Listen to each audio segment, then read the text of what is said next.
நற்செய்தியின் தூதுவனாய் என்னை அழைத்த தெய்வமே,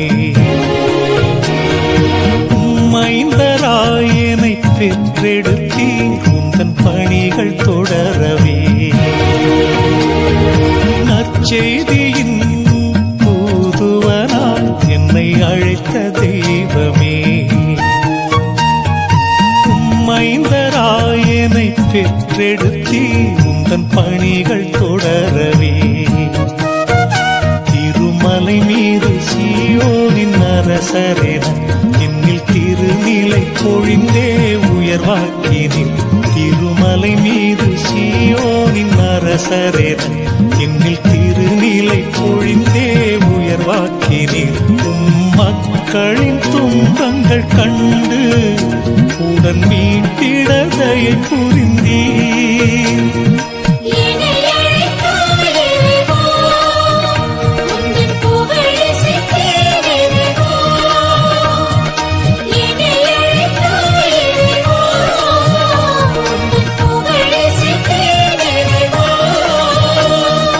நற்செய்தியின் தூதுவனாய் என்னை அழைத்த தெய்வமே,